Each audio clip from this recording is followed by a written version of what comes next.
My guest this week is Justin Partridge. Yay! Hey, Justin. Please. No photos. Justin is really active in local theater. I like to call myself a raconteur. A raconteur. He has it on his Twitter. I do. Attention whore and raconteur is my Twitter. I don't know what a raconteur is. I don't. What does that mean? It's a Jack White side band. I looked up. I think the actual definition is it's basically a synonym for jester. Okay. It's someone who sings and dances. I'm gonna need hipster Google help here. When he throws out some reference that I don't get. I gussed up for you, sir. Like I genuinely, I took time to pick up this outfit. Justin, are you a local person? Are you from here? am actually, born and raised. And a lot of people find that kind of fascinating, and that flatters me. There's one person who thinks that's fascinating. That genuinely, yeah, I know. No, I was born and raised here. I've lived all over this area. I live in Owl Park. Throughout my okay, so I'm gonna preface that by saying that I'm not racist, but I do really hate white people. Those jive ass crackers. You're 23. I am 23 years old. How long have you been doing theater stuff? Oh Jesus! Since what high school did you go to? 8th grade. I graduated summa cum racist from Owl Park. Since about 8th grade, 7th grade, I've been. For anyone watching this show that's not from the region.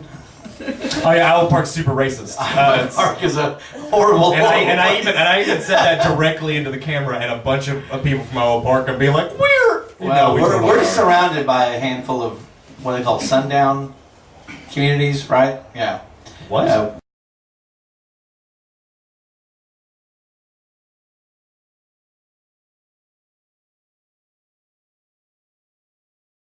Sundown, like, we don't let the sun set on you if you aren't your color. Google. Since you're considerably paler. I just thought you were about to say to me, "Don't let the sun go down on black people." Well, that's what it is. Oh, okay. Is that they normally don't? They normally. I'm told that by like old timers in Iowa Park that there's still people that keep buckets of rocks. Yeah.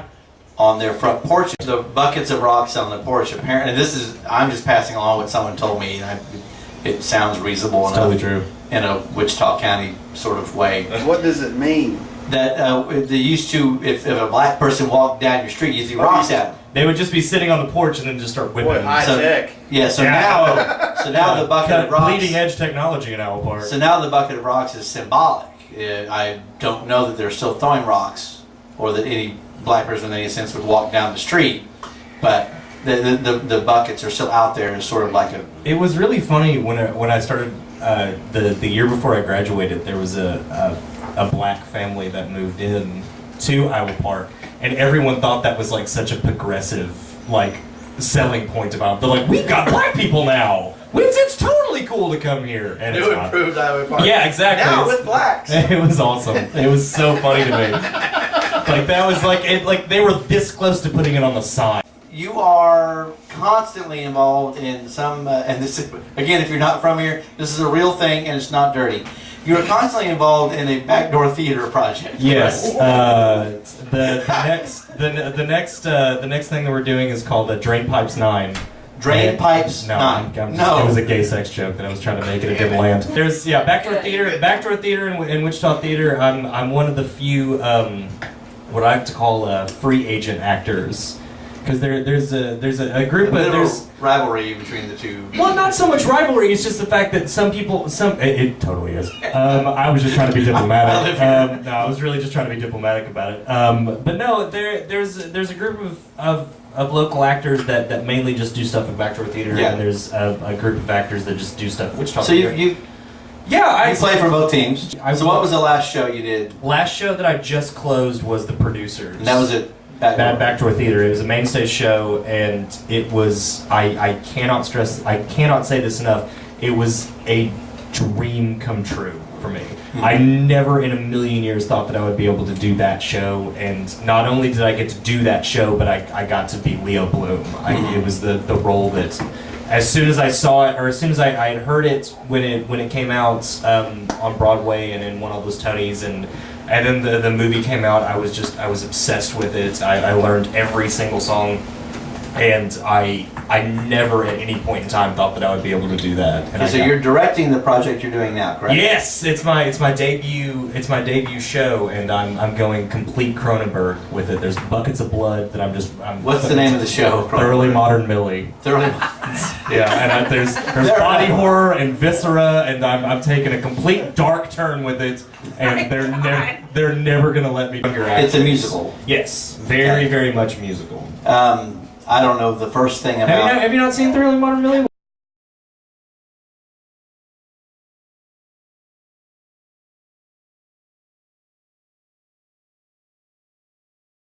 I don't. Julie Andrews. I think last week, George Roy Hill directed. 2 weeks ago, Same guy who directed Bonnie and Clyde.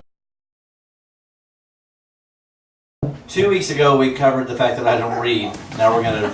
Wait, you wrote a book and you don't read? Right? Read? They're not the same thing. Have you read the book? So, Thoroughly Modern Millie is about what?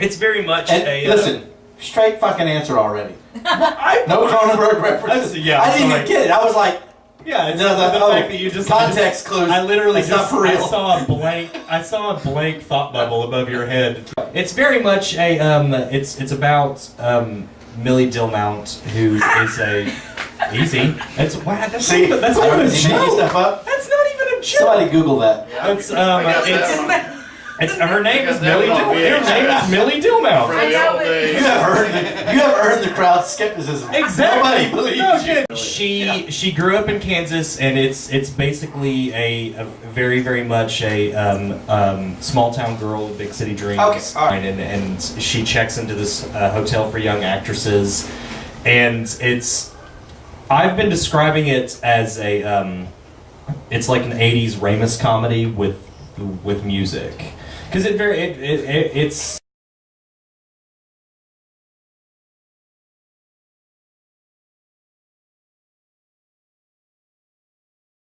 Easy. That's the. That was What? surprise. That's the concept. That's the concept statement that I've had You know for what it. this is like, you know what this reminds me of? It reminds me of it was in high school when I was reading the Canterbury Tales. I'm reading the Canterbury, and they come to a word, and it's footnoted. I'm gonna look at that word, and I don't understand the footnote either. Well, I guess I wasn't meant to understand this passage. No, it's just she's got this plan, and she gets waylaid by love, as you do. In Now musicals. that I understood. As you, One of the performance dates. it opens May 4th, the same day as the Avengers, and I've told my cast. Is that a real thing? I've told my cast that Are they going to show up? if we don't have the same opening day numbers as the Avengers, I'm firing them all. I thought you were worried about losing your cast because they're going to be down at Carmike. I'm gonna be down I've got at a golden Carmike for a ticket. midnight. Are you kidding me? Who are your stars in the show? Give a shout out. Amanda Jackson is my Millie. Because Amanda is related to that. She's the daughter of the she's the daughter of the owners of the theater, which is just great. And she got the lead. No, she's very talented. She's very talented. No, she's intensely. You put fucking breaks for a hot No, second. no. All you guys. No, she's really talented. Honestly. Amanda's the female lead, and She's one of the female leads. It's a very female heavy show. There's Alex Skinner. She's different from a heavy female show. Yeah. Hey, this is your 7th episode, and you've been making jokes like that. Holy God. I'm writing down something I'm not going to say to you. I'm not on Facebook, so you can't screw with me. Alex Skinner is playing Miss Dorothy. How many weekends are you running? It'll be running 2 weeks with a possible holdover. Okay, all right. So the weekend of the 4th, 5th, and 6th, the weekend of the 11th, 12th, 13th. Yes. Possibly the next possibly the next weekend. Ask him some funny stuff. Extremely unpredictable was what you advertised him as, and now you're over here asking him to tell him what his schedule is. Come on, let's let him go. Tell us what's funny. Tell me all the interviews you've conducted. Well, this is my first. I'm just gonna start asking him some interesting stuff instead of what time his show is, because none of us is gonna go. I mean, we all know that. So Well, fuck you too. exactly. No, I would like for you to go. Oh, but- I would do that, but I hate stage productions unless it's What? Why?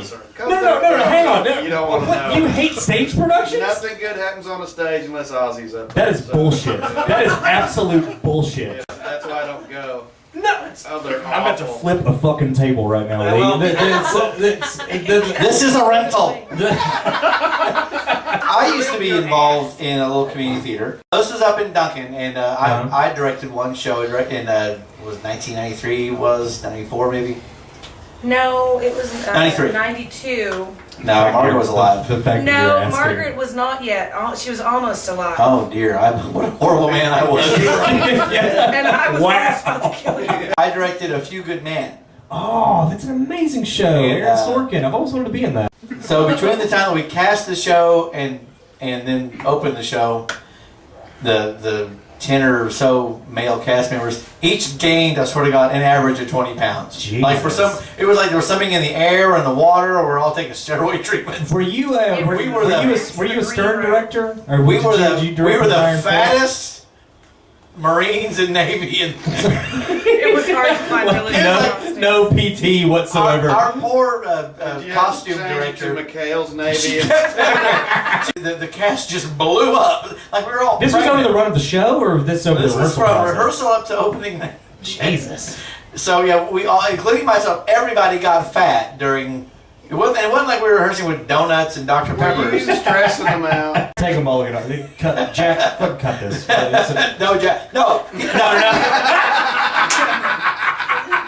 Let's get the chain of command. Wow! Real straight. You can't handle it. There's the chain, and he's not on it. There's your chain of command. Wow. You've been in this for 10 years. What's the end game for you? I mean, you going to try to do this elsewhere? And I genuinely would like to go to London. Actually, I've started to save up money For school, to, for work, for. I want to start auditioning. It's getting to the point where I have to take my shot, and the only place that I would actually like to do it is London. Just solely because that's like Mecca for actors. Like that's where they invented acting, for Christ's sake. You can. And You gotta do it. I'm genuinely getting really excited about Because it. let me tell you, 47 looks a lot like this. We're sitting in the garage. It's getting to the point where if I can get somewhere and fail, that's way better than me just kind of sitting here and not doing anything. That'll sharpen your focus. Very much. I'm very honored that you. Oh, I'm happy to have you I put here. on a fucking tie for you, You sir. did. Like You did, didn't but no, The bow tie. we've written. Does that make it not count? It's still a tie.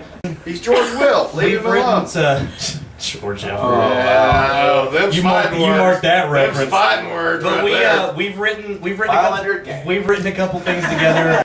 So we will sign off with Thoroughly Modern Millie opens May 4th. May 4th, Wichita Theater. Yes. WichitaTheater.com. That's with an R. Please come see it and Check it out. Support local arts. Everybody, Justin Partridge.